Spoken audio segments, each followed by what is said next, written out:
बिस्मिल्लाहिर्रहमानिर्रहीम। अस्सलामुअलैकुम नाज़रीन, welcome to my channel Foodie Aapi. कैसे हैं आप सब? उम्मीद है कि आप सब खैरियत से होंगे। आज बहुत ही आसान सी रेसिपी लेके आपके साथ हाजिर हुई हूँ कि मेहमान जब आने हो और आपके पास टाइम बहुत शॉर्ट हो और आपने जल्दी से कुछ मीठा बनाना हो तो जल्दी से इस रेसिपी को स्टार्ट कर लें और बनाते हैं इस रेसिपी को। बिस्मिल्लाहिर्रहमानिर्रहीम। यहाँ पर एक कढ़ाई के अंदर मैंने ले लिया है 1.5 किलो दूध और उसके अंदर शामिल करेंगे 1/3 कप या आपके टेस्ट के अकॉर्डिंगली चीनी। आपको जितना मीठा पसंद हो आप इसके अंदर ऐड कर सकते हैं। मैंने बहुत मुनासिब सा मीठा इसके अंदर ऐड किया है। आप इसकी अगर चीनी इस्तेमाल नहीं करना चाहते तो आप इसके अंदर 1/2 कप के बराबर कंडेंस मिल्क का भी ऐड कर सकते हैं और इसके साथ ही कंडेंस मिल्क यूज़ करेंगे तो ज़्यादा अच्छा फ्लेवर हो जाएगा। यहाँ पर मैंने ले लिया है आधा कप दूध के अंदर तकरीबन 100 ग्राम, यानी कि जो पैकेट आते हैं ना साशे में आते हैं, तकरीबन ये 4 से 5 टेबल स्पून कस्टर्ड पाउडर है। मैंगो कस्टर्ड पाउडर है, आप किसी भी फ्लेवर का ले सकते हैं, जो सा भी आपको पसंद हो, वनीला में ले लें या मैंगो में ले लें।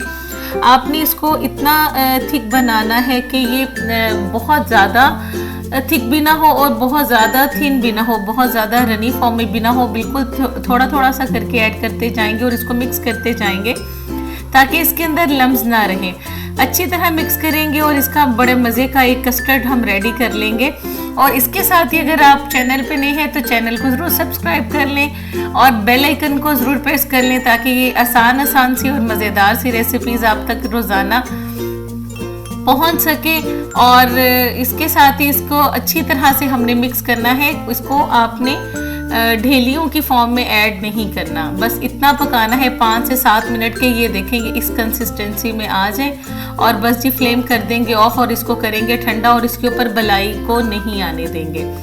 और ये ठंडा होके मज़ीद थिक की तरफ हो जाएगा, इसकी कंसिस्टेंसी और थिक हो जाएगी। इसके बाद मैंने इसको भर लिया एक पाइपिंग बैग के अंदर और ले आएंगे 2 सर्विंग गिलास। उसके अंदर डालेंगे सबसे पहले कस्टर्ड ऐड करने के साथ ही मैं इसके अंदर शामिल कर दूंगी कुछ केक के चंक्स।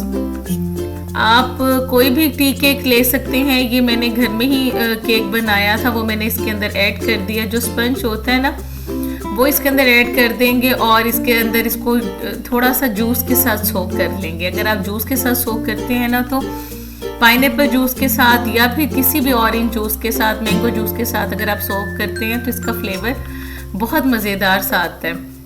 नहीं करना चाहते तो आप इसको स्किप भी कर सकते हैं। फिर से हम इसके ऊपर लगाएंगे कस्टर्ड की लेयर। आपके मर्ज़ी है कि आप इसको कितनी थिक लेयर लगाना चाहते हैं। मैं इसको बहुत मुनासिब सी इसके अंदर ये जो है ना कस्टर्ड ऐड करेंगे और उसके साथ इसके अंदर शामिल करेंगे आप अपने टेस्ट के अकॉर्डिंगली। अगर आप चाहते हैं फ्रेश फ्रूट वो ऐड कर दें। मैंने यहाँ पर कॉकटेल लिया है। कॉकटेल का टेस्ट बहुत अच्छा होता है। एक ही फ्रूट ब्लैक नहीं होते। जब आपने इसको थोड़ी देर रखना भी है तो आप इसको इजीली रख सकते हैं। और इसके ऐड करने के बाद हम फिर से इसके ऊपर लगा देंगे कस्टर्ड की लेयर और ये मज़ेदार सा हमारा कस्टर्ड जो है वो कॉकटेल कस्टर्ड रेडी हो जाएगा, जो बड़े मज़े से हर कोई खाएगा और बहुत ज़्यादा इसको पसंद करेगा। अच्छी तरह से इसके अंदर ऐड कर देंगे और इसके बाद लास्ट में मैंने यहाँ पे इसके ऊपर एक चेरी रख दी और थोड़े से चॉकलेट चिप्स के साथ जो है ना ये चॉकलेट स्प्रिंकल्स के साथ इसको मैंने डेकोरेट कर दिया।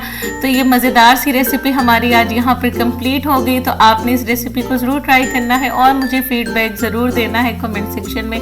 कमेंट करके ज़रूर बताइएगा कि ये बहुत ही आसान सी रेसिपी आपको कैसी लगी। अपनी दुआओं में मुझे ज़रूर याद रखिएगा। आपसे इजाज़त चाहती हूँ। अल्लाह हाफिज़।